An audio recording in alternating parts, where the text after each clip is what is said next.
everyone. Welcome to Wildlife Conversations. I am your host, Jen Ritchie. Thank you so much for joining me tonight. And I want to thank Robert's Camera and Use Photo Pro for making this possible. I'm also so excited to welcome my guest, Cassia Rivera. She is a North Carolina photographer and just accomplishing so much for wildlife. Cassie, I want to say hi and welcome. Thank you so much, Jen. It's a pleasure to be here. You're welcome. You're welcome. If you'd like to say hello to Cassia in the chat, please do. They already are. Here's Mike. Hi, Mike. Tell her hello and tell us where you're listening from. I also want to remind everyone that you can find an exclusive coupon code from Robert's Camera and Use Photo Pro in the description, also from Gura Gear. But I also want to say from Robert's, we have our own exclusive contact there, Phil Gibson. And if you need anything, you can call or email him and he will get you what you need. But there's Amy Ames. Hi, Amy. Hi, Audrey. How are you? Hi, Shannon. There's a lot of people. Oh, goodness. How fun. Hi, Maureen. So good to see everyone. It's going to be good. Hi, Jenny. There's Tom and Lisa. A lot of people from North Carolina tonight. I love this. That's so fun. I know this is a great group. This is so fun. We're going to learn so much about you tonight, Cassia, but I just want to let everyone know you are a North Carolina wildlife photographer, a conservationist, a filmmaker, storyteller, mom, wife, and you're fighting every day for the wild spaces in North Carolina. And as I was researching about you, it was just evident your passion and heart and drive for wildlife areas and for North Carolina. And I just can't wait to learn more about you tonight. I'm excited. We finally get to meet after following each other for a while. I know. I love your work so incredibly much and the positive community you're building. It means so much to me to have someone like you invite me on here. So thank you. It's an honor for me to have you. So you literally, like you were saying before we got on, you literally just got off the trail. Yes, 3 hours ago, 82.3 miles. Yeah. Right. How many again? Say it again. 82.3. Oh my goodness. 82.3 miles. And you're kicking off, you just kicked off March 6th, a passion project called Trek for Connectivity. Yes, that's right. I know it is. Can you tell us a little bit about this passion project and all these miles you're trekking?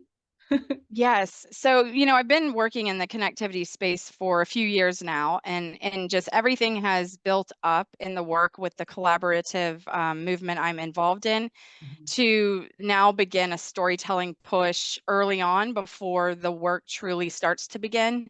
So I'm hiking across North Carolina via the Mountains to Sea Trail to raise awareness for habitat connectivity to be increased across the state. And then I'm going to have two filmmakers join me in pulling the story that is born from this expedition in hopes to really show North Carolinians the beauty of the natural world here, the inhabitants that make the natural world unique and special, but also the threats to the natural world, like roadway construction and overdevelopment, habitat loss, those things, because the trail is 500 miles of roadside. So I felt like from a wildlife movement perspective, this will look very similar to, say, a red wolf trying to travel across the state. What obstacles would be in the way of that red wolf? So I'm very excited about it. That's right. And you said from the coastal plains all the way to like the mountain regions, you're going to trek everything. Yes, I'm going the coastal plain all the way to the mountains. Yes. That's cool. So tell us, like, what are these beautiful, what did you see in these last 82 miles that just blew you away? Wow. Well, there was one area that was just truly wild. I mean, it looked like a scene from Mad Max, right? I mean, it was all dunes with, vegetation on top and 2-story dunes down to 1-story dunes on one side, and then all white, and then the ocean with white mist. And I walked that for 11 to 12 miles. And I just remember thinking, feeling like I'm in the truly wild section of the Outer Banks. I've seen coastal erosion. There's currently an avian flu epidemic. And so sadly, I did document a lot of suffering birds, deceased birds. So it's been an eye-opening experience already. Yeah, I'm sure. And I'm sure some North Carolinians don't even realize what some of these parts of their state look like. you know? Right. No, absolutely. And I remember first moving here, I didn't even know Right. what was here, and it's truly a remarkable state in the, as far as a natural world Yeah. exists. It's Yeah, I know it's a incredible. place I definitely wanna go and explore more, and see Yes. more of it, especially just from the beautiful work that you put out and your Oh, colleagues. It's just like, I need to get there. There's so many beautiful yes, things to see and so many there animals. really is. So, Yes. connectivity has been like the beating heart of your work. And so North Carolina is currently a national focal point for this. Can you tell us a little bit about the current progress and maybe some of the hurdles you still have to jump? Well, excitingly enough, we have great progress in Mhm. connectivity in North Carolina. We have a massive project in each area as far as when you think the coastal plain, we have the wildlife crossings coming this year. When you Yes. think of the Piedmont, we have the Triangle Connectivity Collaborative that's Mhm. working to increase habitat connectivity within the Eno River watershed. That is a massive wildlife corridor area for species traveling through. And then we have the Safe Passage team working out in Western North Carolina for connectivity projects going on currently. So the real progress and the real hurdles that we're looking to make now is through the Connectivity Coalition working to create a web-like wildlife corridor that runs across the entire state.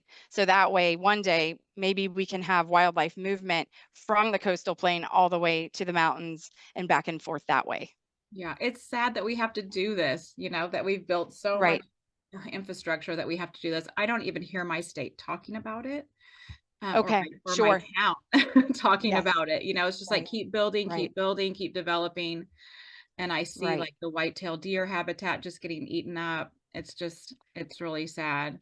So It's why true. should And North Carolina, has 11 million people. And Mhm. we have enough green space right now to where this work makes sense and that we can do that. But it has to start now because Right, we're experiencing so much rapid development. If we right. waited 3 to 5 years, it might not be the window it is today. Oh, that's a good point. Yeah.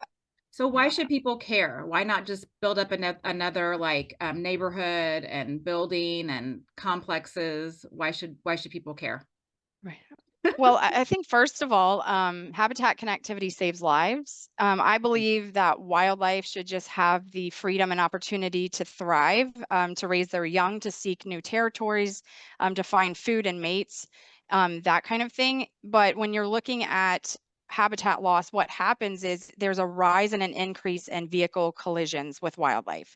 So it's not just a wildlife issue, it's as much a human issue. Yeah. So we save lives by preventing these wildlife vehicle collisions in both the wildlife and the human kingdom. Yeah, I'm going to show that image that you share with me, just so show you some of these beautiful animals that you're Sure. trying to save crossing for. A beautiful elk. Okay. This is gorgeous. This is so beautiful. Oh, This thank you fog. so much. There it is. I Can you just see love that? fog. What'd you Yeah, say? I love fog. I do I really too. do. I do too. And you It's give me an it's elk in the beautiful. fog, and I'm super happy. Right. Yes. And it was just me and him that morning. I was Oh, out that's there awesome. super early because I was camping out there. So Yeah. I had the opportunity to just wake up to him bugling and be right there basically. It's Yeah. I incredible. assume this is the Smoky Mountains, It that area. is the Yeah. Great Smoky Mountains. Yes. Yeah. That's amazing. I've been there a couple times to shoot elk, but not Right. in a great time for that. I've been in Sure. March where they're all shaggy. Oh, okay. Right, right. It's like our spring break, and I'm like, yeah, this isn't the elk time. Right. Elk time. It's so fun to see them, and it's still beautiful. It But is. these are the animals that that North Carolina showcases, that you're Mhm. trying to preserve their habitats and their corridors for. So it's just that's a beautiful picture to showcase that and remind Thank you us. so much. Yes. And a lot of your work has focused on red wolves. And I know Yes. I had Jen Hadley on, and she talked about it. You all worked on the documentary, Rite of Passage, and Yes. just discussing. And that documentary really showed me like all the first, like what's happening, awareness, Right. but then also the very simple things that you can do to help protect and save this endangered population. So even like the orange Absolutely. collars and things like that. But Right. can you tell me a little bit about how that came about, how you made it, Uh, how you sure. collaborated? Sure. No, I love that question. So in 2021, that summer, we had a horrific summer when you're thinking about vehicle strikes and red wolf mortality due to vehicle strikes. We lost several. It decimated the population. And in that time, I was down at the Florida Wildlife Corridor hiking sections of it because I had been following the connectivity work in Florida. They had just passed the Florida Wildlife Corridor Act. So I was so excited. That's such a momentous occasion for state working in connectivity to now have this law passed. So I just wanted to go back down and hike sections. And I just remember while I was hiking, I usually enjoy hiking to the fullest, but my heart and my head kept coming back home to that tiny little northeastern North Carolina community of conservationists and the red wolf species. And I just remember thinking, this gorgeous habitats that I'm walking through, teeming with wildlife. These wildlife species have a future, they have hope. And Mm, right now, the teams are picking up lifeless bodies of red wolves. And I just remember being so overwhelmed by that. And so when I was driving home, I was just brainstorming, how can I serve these people, with my strengths? How can I come alongside of them and support them?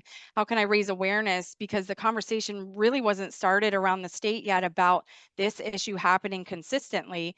And while we're having our Thanksgiving dinners, these conservationists and recovery team, they're working around the clock. They're not getting a break. And so I couldn't imagine kind of what they were going through as well. So just having empathy towards what they were going through. So the idea to create a documentary as a tool of outreach and a conversation starter was mm. really where that was born on my drive home. Oh, And then wow. yes, and I knew Nancy and Jennifer for a little bit by then, and I just said, you know what, let me approach them and just ask them if they would join me. But I was so nervous because I was going to have to tell them that we'd have to self-fund this film and we'd have to get it done in 6 months, right? I Wow. didn't want to go through another summer without a tool to be able to push out to the community for outreach. Mhm. And they did not blink. They truly were right on board right away. They gave hundreds of hours of their time, thousands of dollars. It was completely a selfless commitment on their part. Yeah. Yeah. And And so so you that's all, really where it was born. it's amazing. And you all used your skills that you Yes, had to go and create this documentary, photography, exactly. storytelling, filmmaking. Right, It couldn't have been exactly. easy though. I'm sure that you had setbacks. No. We had so many setbacks. And at that time, there was not a robust population of red wolves when you're thinking of, Right. critically endangered species in general. Mhm. We had very few. So finding a red wolf to film was going to be a challenge. And I think that was a challenge.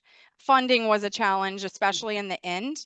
Yes. We needed a video editor and we were out of funds. I'm going to share the photo as you're Oh, talking. thank you. Awesome. Yes, there's a red wolf. And yes, we were out of funds basically 3 weeks before this was Oh, going to need to be the deadline. So I had an angel donor approach me and said, "I've been following your journey. How can I help?" And I said, "Well, we need a video editor because everything else we were having to do, I wouldn't have time to edit this film." And he said, "How much is it?" And he gave $3,000 for this to be finalized, packaged up, and ready to go for the team to be able to use. oh, And wow. What a I gift. was, yes, I was floored. It was so selfless, and it pushed this through. So as you know, it takes a village, and Yeah. I just had an idea, but it literally took a village and everyone participating in the film, donors outside of the film. The NCDOT provided crash data that was critical to this. So it really, it was a miracle that it was done by the time it was. Yeah, it's amazing. And I think something that stands out in your story is like you were a photographer and someone in love with nature, and then Yeah. but conservation has been a constant as well. From it Yes. seems like since you grew up, like passed down from your own mom. But Yes, um definitely. and then it's just amazing like how selfless you are and how you just want to how you attract collaboration. That's what I see. It's important to you. That's really kind of you to say. Yeah. Yes. Well, I think that, what's important to me is just that people understand that I don't want this to be about me. I want to serve, I want to support. How can I help? That kind of thing. But also, I'm interested in building trusting relationships, right? Where we can rely on each other. That's truly what makes a strong team, a strong unit, because we need a forward movement and momentum that is here to stay. So that's also something that I'm very passionate about. That's a really good point. That is a really good point that I don't think people think about, like how you have staying power is building that Right. foundation of trust and hard work, Yes. and that you're in it Right. at the end together. Yeah. And then you're That's passing right. that on to other people who are also trustworthy, hardworking, and have the same passion as you and Yes. will continue it. That's a Right. really good point. Um, Absolutely. so you're gifted in storytelling. I'm sure that came in handy as you were making the documentary, but Uh, you do it in your everyday life as well. Like this, your passion project right now and visiting and hosting children and talking to them about that. How important is storytelling? And then how does that connect people's hearts? How do you connect your heart sure. to these stories? Sure. So, I think I want to share this story because I think it's so relevant to Yeah. how storytelling really can, when it's not even about your work, right? But it uses photography and it uses, real life experience. So I serve on the board for an organization called Champions for Wildlife, and they created this highly engaging and interactive Red Wolf curriculum. And it was created by their rock star educator, Alexis Henchliff. And they came to me and they said, hey, we would like for you to present the curriculum at the American Red Wolf Safe Conference this summer because we would like the Safe partners to adopt our curriculum. And so, of course, I said yes, but I wanted to pour through kind of the classroom stories in the presentation that Alexis built. And one stuck out to me, and it's the one I used in my presentation to really hone in the point as to why this curriculum would move mountains in the communities for red wolves. And Hmm. so there was this third grader named Colette, right? Champions for Wildlife goes into the classroom, and they combine wildlife and art and storytelling. And so these children are creating these professional red wolf clay heads out of modeling clay. Hmm. And you can tell they've gone through a presentation, they've learned who red wolves are, and Yeah. then they create this art. And as they're creating the art, they're forming their voice and their confidence, and then they become red wolf advocates by the time the art's done. I've been in the classroom when this has happened, and it is incredible. So Colette, Champions for Wildlife is thinking, what a great class. We have so many new advocates. Well, Yeah. Colette goes back home, tells her family all about what she learned, and then goes back and leads her K through 12 school in a school-wide Red Wolf art project. Oh And my so goodness. so so then I share that story and I immediately, but I go into a lot more detail, but I immediately feel the room shift, where it kind of started resonating the power of this curriculum, but the power of art, wildlife when it's mixed Yes. together and getting kids Yes. engaged with the Red Wolf story. We had 19 safe facilities adopt our curriculum. So Colette changed a school, but Colette doesn't know she literally is changing Red Wolf education across the country. That is So so cool. that's what I think is so cool about storytelling is it's not really about maybe the storyteller, but maybe amplifying the voices that are doing this inspiring thing in the community that people wouldn't even know about if we Yeah. didn't Yeah. elevate what their voices are doing. So I just thought it was such a powerful example of how it doesn't matter your age, you can be a voice and you can create ripple effects that you might not even know about, I love that. So when you're right? talking to school children, like, do you see kind of light bulbs going off in terms of like, oh, I didn't know we had red wolves? Oh, 100%. In fact, I joined the CEO of Champions for Wildlife, Lodi Woods, in elementary schools within the recovery area. Yeah. And many of the children didn't even know red wolves lived within half a mile of Oh, where they went to wow. school. That's so Yes. interesting. And so what a stake they Yes. have in helping to protect them after that. 100%. Yes. Full ownership, right? You are That's officially right. invested knowing that that's your neighbor, the critically endangered red wolf. It's That's incredible. right. Well, let's show another picture of a red wolf that you shared with me. And just can you update us on the populations now and how it's going? How is the pack and everything going? How are the numbers? Right. So right now, as of the red wolf recovery update, we have 26 Hmm. known red wolves on the landscape. Hmm. And I believe it's 280 in the SAFE program facilities, with over approximately 50 facilities around the country. So those numbers, because the SAFE program is very much a part of the wild population. When you look at the numbers and you look at the collaboration going on right now and you look at the future, there's a lot of hope here right now. Oh, To me, good. this is good news. Yes, Good. So there's a difference. There are some in captivity and there are some that are wild. correct. And they like the Okay. term inhuman care. In human care. Yes, yes, Yes. exactly. So you're teaching me That's right. tonight. I No, am, no, this that's is right. all new to me, not all new to me, Of but a lot of it course. is. A lot of it is. And so I Yeah, love I'm learning still about it learning too. too, Jen. I'm Yeah. always learning. So Yeah. yes. I didn't know that term. I like that much better. So that's how you Right. And distinguish that's it. what messaging matters, right? And I think over Yes. time they realize that's the better way to say that. Yeah. So we have Yeah. hope in that those numbers are large in human care. Yes. And That one's in is, human yes. care. Yes, no, I'm gonna get exactly. it. I'm gonna get it. You're doing Well, great. No, they're yes, so that's beautiful. a very healthy number. We're doing very well in that front. It's something to celebrate for sure. That is, it's so good. And I know there's been so many losses and heartbreak, and it does deserve its moments to mourn and hope for more. And I know you all are working Yes. so hard. And just that things came, that your idea came in a car after such heartache, that hopefully this hope is sort of redemption for all of that. Yes. That's right. My biggest thing is I don't want another one to lose their life to a vehicle strike in vain. Yeah, I yeah, want this issue to stay on everyone's mind yeah, until that ground breaks for wildlife crossings. yeah.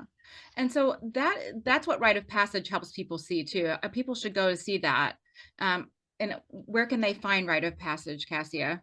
Yeah, so it's a play on the term rite of passage, and in thinking that red wolves should have the rite of passage to be able to move freely on the landscape, but it's spelled RIGHT Mhm. of passage.info is where you can watch the film. Yeah, and it does explain some of the pretty inexpensive ways that you're saving human lives and red wolves. Right. So just the big Yeah. highway signs, the orange Yes, collars, things like that. That is that's not, right. like, it's not millions and millions of dollars. It's simple. Right. Some of it is It simple. is. And honestly, the awareness, the local business owners in the hospitality industry have been an incredible ally in sending out a brochure from the Fish and Wildlife Service. I've connected with a lot of them, and they're sending them out to the people before they come into town and stay there. So Mhm. the people coming in to stay are now fully aware to slow down, stay aware, and not, have distracted driving Mhm. on their way to the hotel because of these animals living near That's the highways. interesting. And we're seeing a remarkable turnaround in the loss of life versus the awareness. There is a shift happening. And so the community is really coming together in ways they haven't done before. And That I'm is just a so good proud of that idea. fact. That's a really good Yes. idea. And you're getting people that are coming to stay in those hotels to be like, oh, that's cool. I never thought Yes. about that. Yes. That's super cool. Right. Yeah, that is And you're neat. empowering them with education, right? So they know to slow down and they won't be a part of the problem. Yeah, that's a Right. really good idea. So let's rewind a little bit and just Okay. I touched on it a little bit, but you grew up in Louisiana. I did. Yeah. Yes, I love And Louisiana. you were a kid that loved nature, and you said your mom instilled that. She And did. so Yes. how did that love of nature then evolve?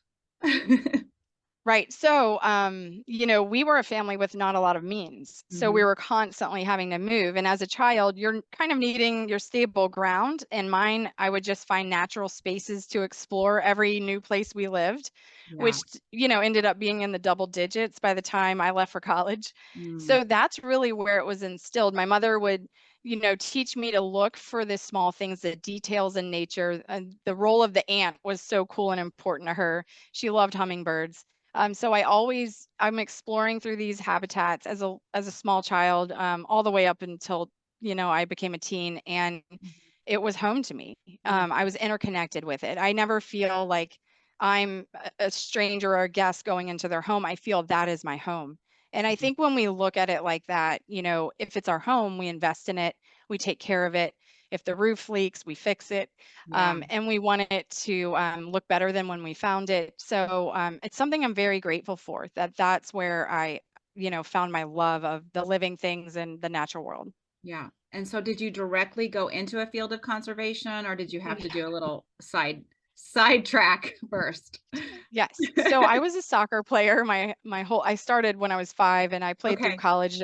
Yeah, I played through college and a year in semi-pro. So my Oh, wow. life became soccer, right? Yeah, yeah. So when you're playing soccer and it becomes college, it's 24/7. That's your job. And Yeah. so I didn't think of a conservation job right out of college. In fact, when soccer was gone, I really struggled. I Yeah. struggled to find my purpose, um, and what my role was to be in the world. So in my 20s were really tough in trying to find that. And I always would tell my husband, I have this job, but something is pulling me, and I don't know what this is, but this is not it for me. And then when I was pregnant with my first child, my husband got me my first camera, and I was going out photographing 1,000 leaves and flowers and insects. And that's where it sparked. Yeah. Because I wanted to tell stories about everything I photographed to, my mom, my husband, the lady in the nursing home where we'd bring our little therapy dog, right? Just Oh, all of these things where I just wanted to tell stories and that's where it really sparked. And it just, created this catapult of me starting to network, starting to find volunteer opportunities, how to get involved, what are the issues in my area, in my own backyard. I really started in my own backyard. We had a lot of trash cleanup needed mm, in some of the areas surrounding the lake and the farm. And so I mm. started there, and it was just really exciting to slowly get networked in, and people would say, "Hey, come help with this," or "Hey, come present about that." And Oh, that's wow. really where it grew. Yes. Well, you can sort of see how that all was laying a foundation, like your mom and Yeah. moving, even some of Yep. those things that were hard, you know, like Right. just finding Yes. peace and interconnectedness in nature. And then a little Right. sidetrack, which makes you see how much you don't fit in that place that you It's need, true. that you're It's true. needing that spark Yeah. and you need to feed whatever that gift is that's pushing you. And I'm sure It's even 100%. soccer, Yes. I'm sure that I can Yeah. see that this is why you have so much drive. You were like a, college athlete. She knows how to get those steps and you get Well, those things done. that's right. Yeah. No, soccer was so fun because you're outside the whole time. And then when you're Yeah, training, you're running on trails, you're out in nature. I mean, so it was kind of a great parallel to my love of nature, absolutely, and absolutely not. also my need to keep going and I was gonna say in the work do ethic. something productive. Yeah. That is so true. That's so true.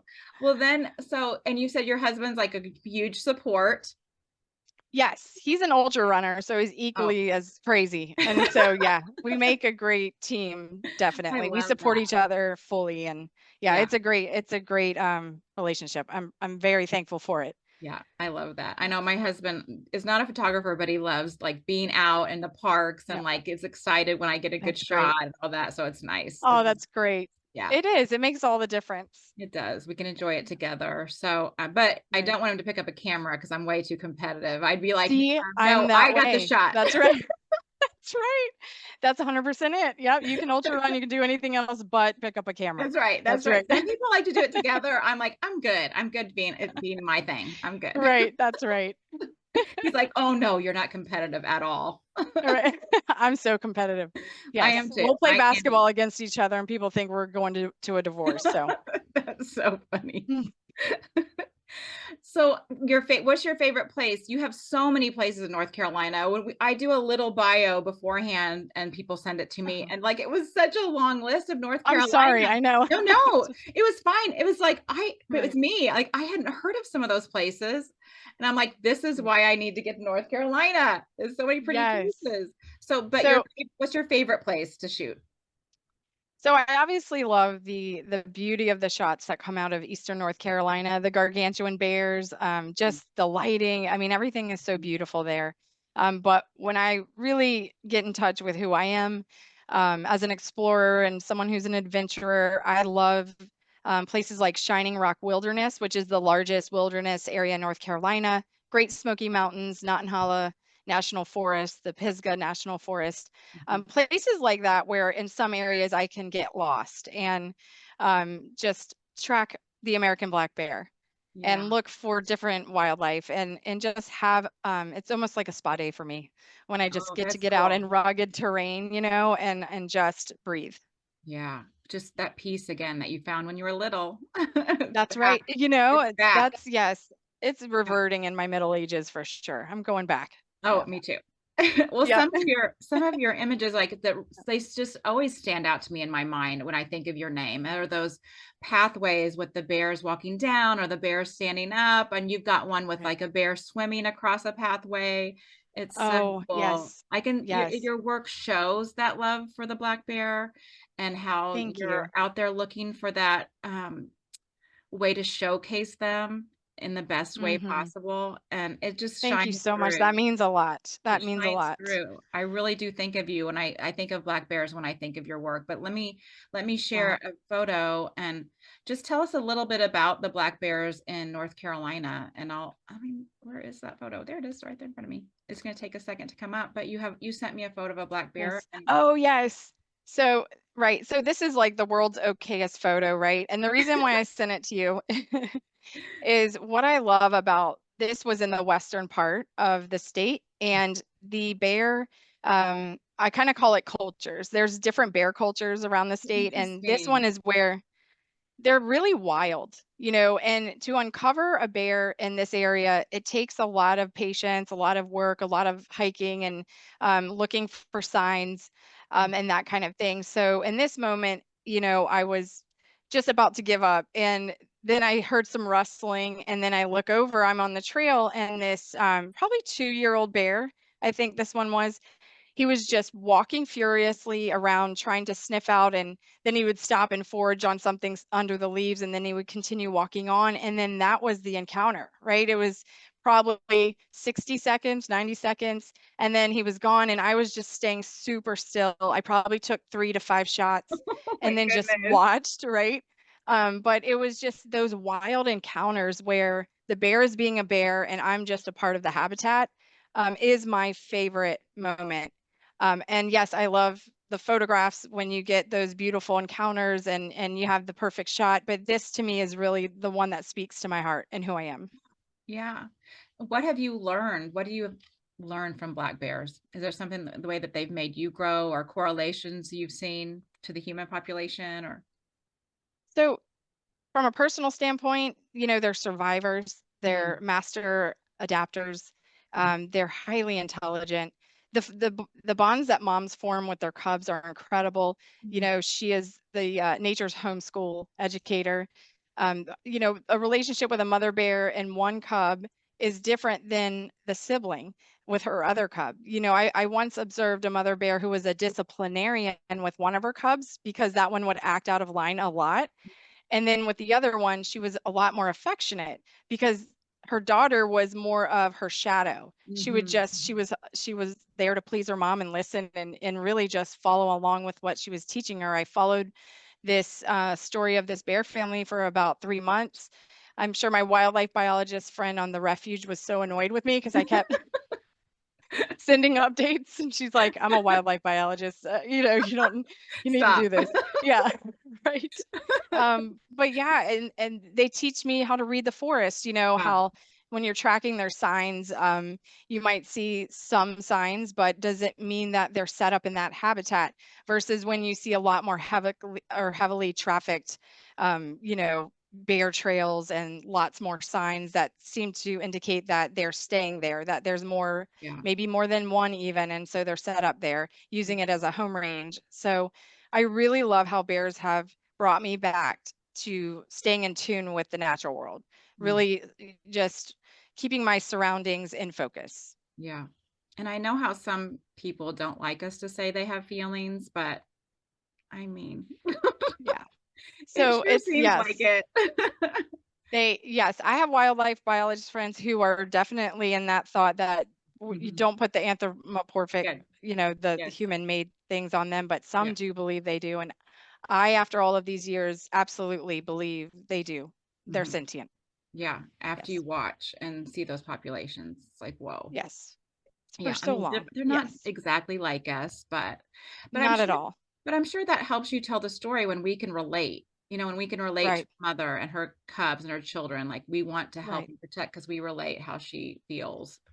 Right, it's true. And then you can go to the first 1 or 2 months of a yearling who just suffered, or not suffered, but went through the family breakup.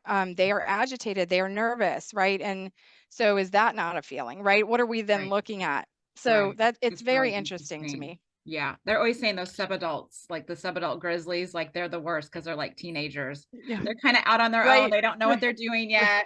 yet, as well. Right. Yes. It could be true, Right. it could be true. Um, Right. so you've been really intentional about bringing your children along as Yes. you're doing Definitely. this and talking to other children. And so how is it important to you and how do you create a photograph or a Mm, story to make this next generation want to fight for these wildlife corridors mm. and the wildlife of North Carolina and the world? Right. So the next generation, I feel is very empathetic and want to learn about wildlife. And when they learn about them, and when you give them a voice and give them the space and freedom to own their own voice and become advocates, they're on fire. And my boys have taught me, my boys in my home and my husband's home, they have a voice. They Yes. have a voice. They're allowed to use it. They're highly creative. They love to filmmake. They love to write comic books and Mhm. create. And so what they've taught me is, when I'm creating a photograph, to be creative, to use my creativity in telling the story, or maybe amplifying features. Like baby raccoons have the greatest features to photograph, right? Yes, let's show your And raccoon. Let's show you oh, showed so her. my kids say that this raccoon looks like Scrat from Ice Age, Oh, right? yes. Because right, but so a photograph like this would make smaller kids laugh, right? Because this you see the whites of the eyes, the Yes. elongated nose in the profile, the big ear, that kind of thing. So it really tends to just matter who your audience is, but they've just taught me to stay creative and make it beautiful and fun, Yeah, because wildlife is awesome. it's so true. And I see that too. I see, like, how the younger generation is so much more aware and passionate Yes, for they these things. really And just are. I'm like Colette, excited. they use their voices.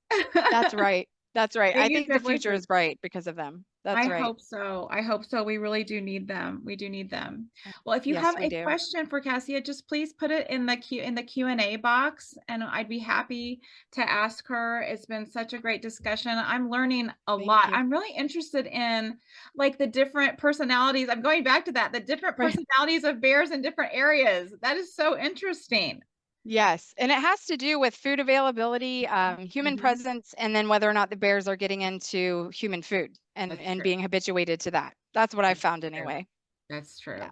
Well, I know, like, even it's not North Carolina, but the Gatlinburg area and all those areas where people are just so used to having black bears on their back porches and things like that. Yes, That's so that's right. interesting. What I would think that that It would is. lower people's guards almost around them, Right. that would be a Yes, as danger. more interaction. I know that Bearwise is an organization that really helps in those conflict zones where maybe it's not conflict yet, but they help people, Yeah. learn how to store away their trash and Mhm. create peaceful situations with Yeah. living with bears. That's good. That's really good.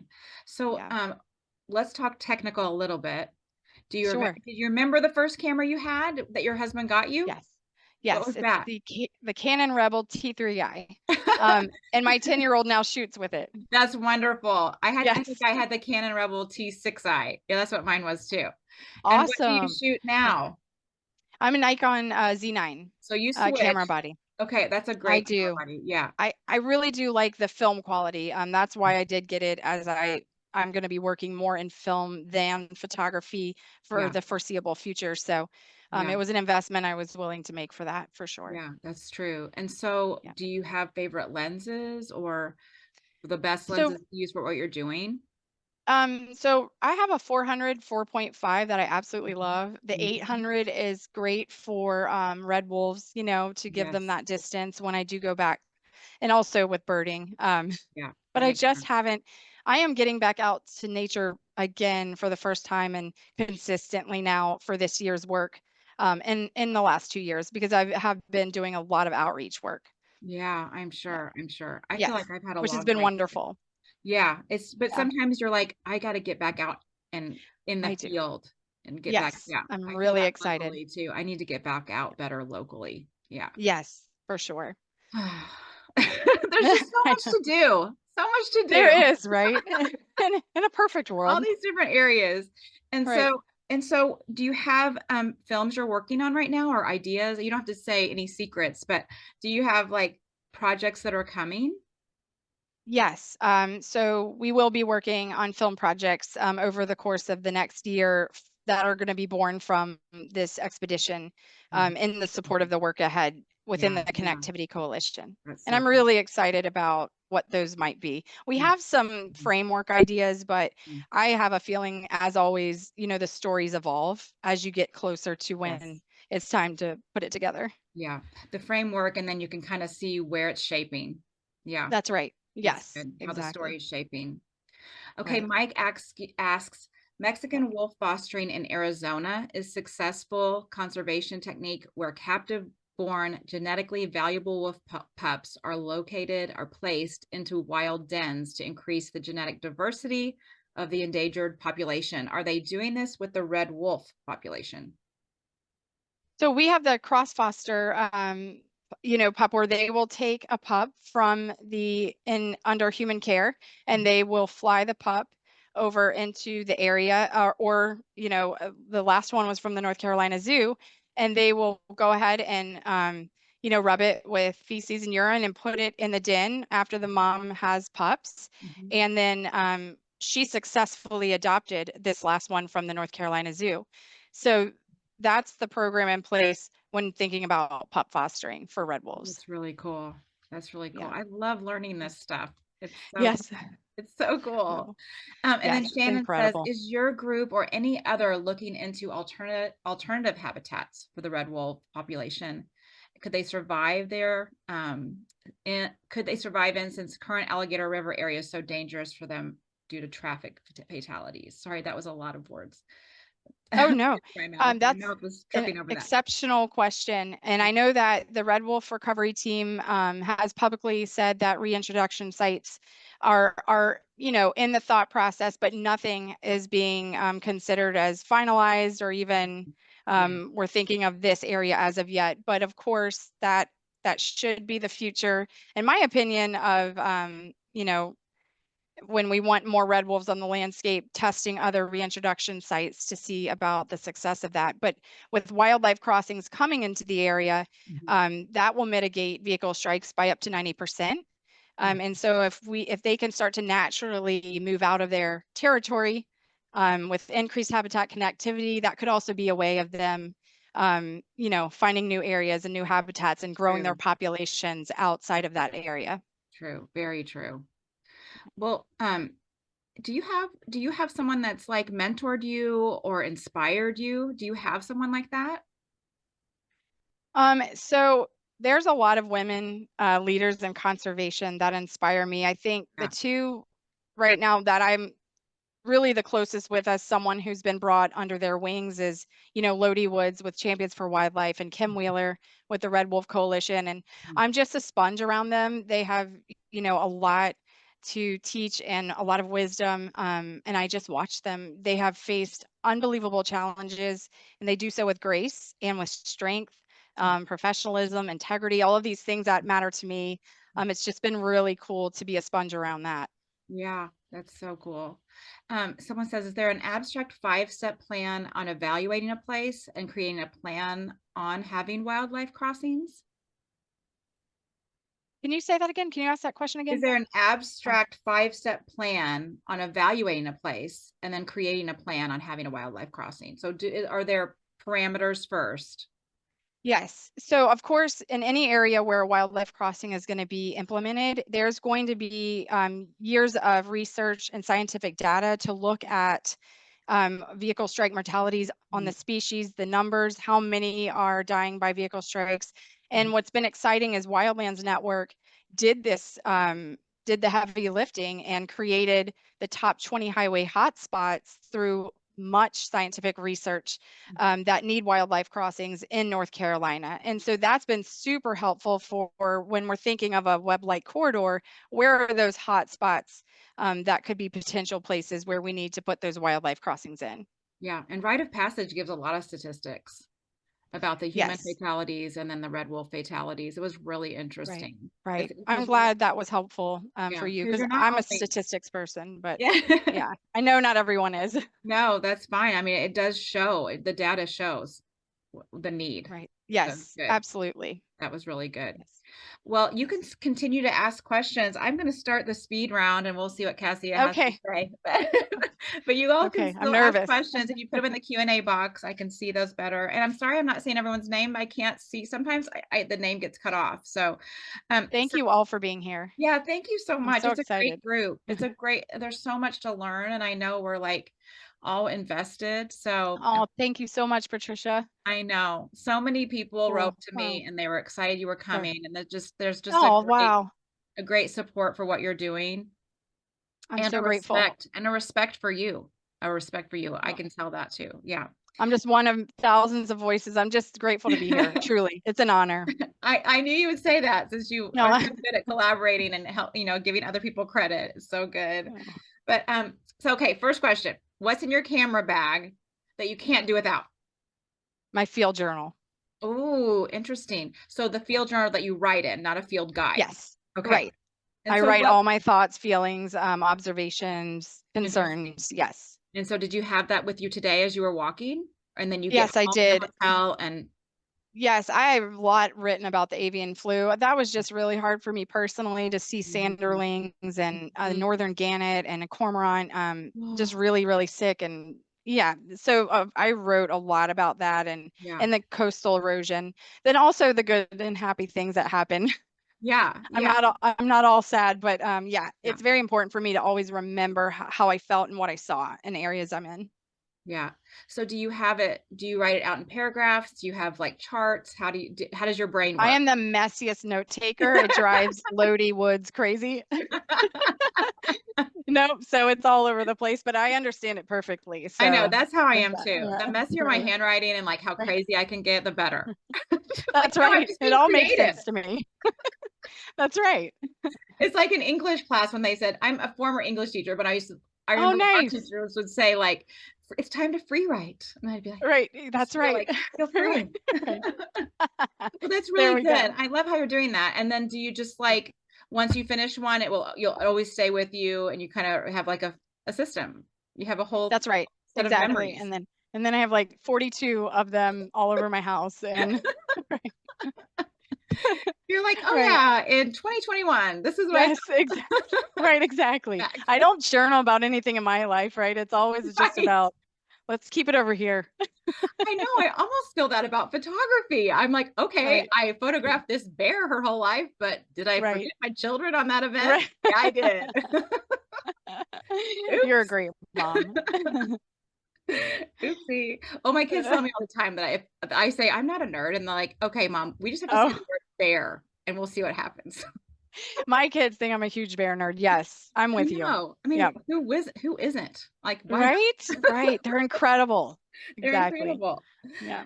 So, is there something in your bag that you bought, or in your office that you bought for photography or film work and you don't use it at all? That is a great question. My tripod. I never use a tripod. I know that's crazy. I don't know. I'm the same. Yeah. Are you? Okay. Yeah. It's so great to meet someone who doesn't use a tripod. I spent a bunch of money on one I shouldn't have. Right. I had to have it to be a real photographer. Sure. No, you don't. I'm not using it. Yeah, I'm not. Well, it just gets clunky and it's in the way, and I'm usually hiking a lot, so it's just it's so much easier to handhold, and I think I've learned how to study it pretty well. Yeah. At this point. So. Yeah, I agree. Same. Yeah. Is there a time that you felt brave? Filming 18-wheelers on the side of the highway for a film project. That was wild. It was in the #1 fragmented spot in North Carolina, and it is a mecca for 18-wheeler passage and in a very biodiverse area. And these 18-wheelers are coming down the interstate from a mountain, you know, that foothill type of hill, and then going around a bend. And myself and Jennifer, we were filming, we're at that bend Oh, on the highway. And wow. so, you know, our hair is just being knocked back, but we're trying to get really important footage to show from a wildlife perspective that moment, right? So, but I did feel brave because I was a little nervous about Yeah, that one. I can see that. I Yeah. would have been too. And you weren't doing any of Yes. this. No, it was tempting, I know. but I had my yellow vest on, and so I Yeah, didn't you're want like, to we get got to be serious. called in. Right, right. That was my Okay. favorite thing to do as a kid in the car. I It know, really I know. was. Sorry, everybody. Felt I so was giving the like, accomplished. Yeah. people that are listening didn't see what I did, but I'm just giving the like honk your horn symbol to the truck drivers. Right. I know. Right. We would drive to Florida through Tennessee, you know, down through all those mountains, like near the Sea Ruby Falls and all that kind of thing, and Oh, all those wow. signs, and Yes. we would love that. But I know those That's kinds so of roads fun. you're talking about. Yeah, that would be, you'd have to be Yes. very brave. Yeah. Yes. What's your favorite snack while editing or driving around I or even love trail hiking? mix. Okay. Yeah, trail mix. Trail It mix. just fills you up. It's Yep. you know, calorie heavy and it's quick. Yeah. And it tastes good. Especially Yeah. I always get the stuff with the chocolate in it Oh though. yeah. So, yeah, it's good stuff. I think when Jen Hadley was on here, she was saying like she has like Swedish fish or her good luck Yes, charm or something. it Yeah. is. It is Yes, interesting. Everybody exactly. has their thing. Everybody. Right, right. Do you have someone that, what's the best photography advice you've ever gotten? Focus on your surroundings. Mm. My 10-year-old budding wildlife photographer, you know, when we were shooting. Aw, Yes, it that's was, yeah. cool. He's very much about being quiet and Mhm. observing, you know, and I love that. That's nice. Oh, it'll be fun Yeah. to see what he does I in know. the next 10 It's years. really cool. And That's then my awesome. oldest is our herpetology guide. He will find Wow. us all the snakes and the lizards and the frogs, and Well, that's good in he North can then Carolina. photograph. Oh, that's Yes, yes. good. That's really Yeah, good. I'm making it's sure we really don't have cool. any other questions. Okay. Okay. And then do you have a wildlife experience that really touched your soul? I'm sure there are many, but does one stand out? Yes, getting a critically endangered red wolf and a black bear in the same frame. Mm. Um, that moment was very emotional for me because it was 2 years after Rite of Passage was released, and they were the red wolf was walking towards the black bear and literally passed right in front of the black bear, and he's a large male, and he was just watching the whole time as the red wolf is walking away, and behind them, 100 yards behind them was one of the highways that posed the greatest risk to their lives, right? And I had been working on this issue, and just to have that in frame, both of the animals that really have been the cornerstone of what I'm fighting for as an ambassador species, and seeing them together, and then knowing what was behind them, that really touched me and stayed with me. Powerful. That's really powerful. Yeah. Yeah. Well, um, do you have a funny moment you can remember? Bears are funny. Um, You've got oh, some really big bears you've photographed. Right. I think the funniest, well, and I'm not sure if it's funny yet, but I just remember thinking this is so interesting, was this gargantuan bear in the cornfield. When Mhm. he got up to move, he could barely move. But it looked like he was trying to move quickly across, but his Yeah, body was yeah. so large that he was just, and so it could be funny, but I was wondering if it was just kind of painful to walk. That's true. But That's it true. it looked like an anomaly, right? On when you're thinking of bear movement. But Yeah. he had to have been 700 to 800 pounds. I mean, Oh my again, goodness. I sent it to my wildlife biologist friend, and, and She's like, here's you another know, text from Cassia. here it comes again, right? The world's largest bear, right? But it was funny to That me is at the moment. fun. Yeah. That's so fun. So besides films and things like that, what are your next plans for 26 and 27? You know, just to really build the coalition network, I would love to form new relationships with land trust. I think they're the frontline workers the frontline teams to the work ahead. Mm-hmm. So to really grow new relationships, build more trust, and bring in more players in that perspective is definitely a high priority item of mine. Yeah. See, I hear that soccer thing in there again. Yeah. You're bringing team players, people that will be good on your team that you can trust. Yeah. Yes, that There's you a can lot of trust. foundation. It's everything. Yes. And someone who doesn't want to be the star forward, right? You just Yes. want the team players. That's so important to the work, that everyone is on the same playing field and same page with respect and trust, so that we can all move together in alignment. That is such a good message, because I mean, this field can get like that. It really can. There's a lot of people that want to be the star forward. I mean, social media and just the long time effects of, you know, having a camera in this industry for, it's really important to remember that. I love that spirit that you're building and promoting. It's wonderful.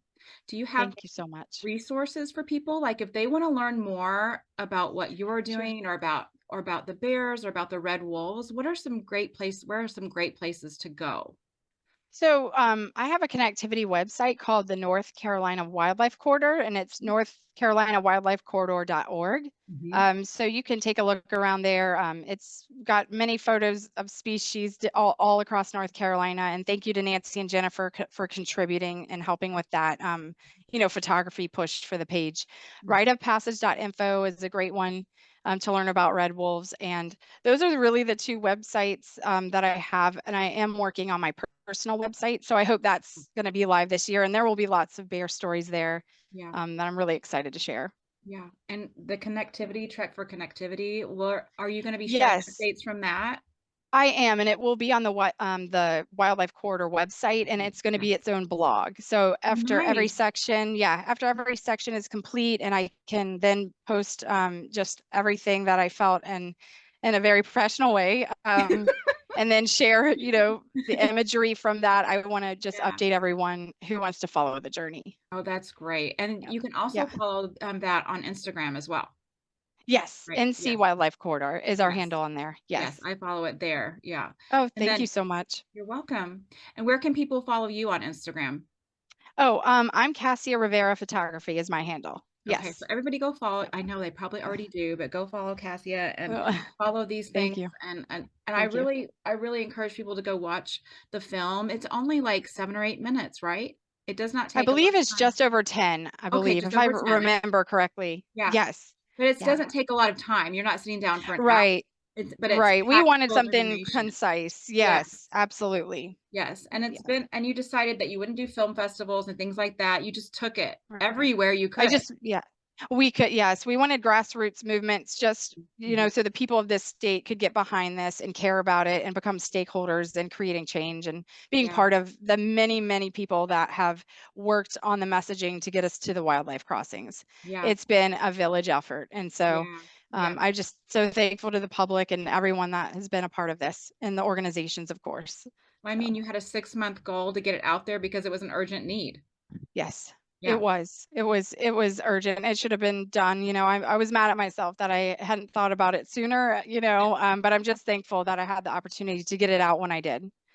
Oh, it's wonderful. And I just congratulate you on that. And I know you're going to have amazing projects coming up with this heart and drive and talent that you have. And so I just thank you so much for sharing all of that with us. I'm so glad we finally got to meet. It's an honor. And I know I love everything you're doing. And thank you for having me on here. It's an honor. It's been fun to like all your work and then meet you face to face. So everyone, you can say goodbye to Cassia and thank you. Bye, everyone. I just thank everybody for joining us live. And if you'd like to watch the podcast episodes, you can find them on YouTube at Jen Ritchie Photography. You can also watch them on Apple or Spotify. People are saying thank you. That's awesome. Thank you all. This is awesome. Such a wonderful community. They are always so supportive and kind. Wow. And if you'd like to follow Wildlife Conversations, you can do that on Instagram at Wildlife Conversations Podcast. And you can follow me on Instagram at Jen L. Ritchie. And all the registration links are in those bios. And speaking of that, I just put new ones up today because we have a couple new things coming up. Sue Cedarholm is joining us on March 24th. She's a wonderful photographer, guide, and artist, a longtime photographer and artist. And then Siler Peralta Ramos is going to be back on March 31st. We're going to do another live webinar workshop. He's going to teach the magic of masking. He's going to talk about linear gradients and radial gradients. He like blew everybody's mind last time. So and we did one in January. So I hope people will join us for that, because he's an amazing, amazing teacher. And then in April, I've got a full April coming up too. Just amazing people coming up. So I'm excited. I'm excited to meet more people and spread more of this good wildlife vibe. That's right. Good vibes only.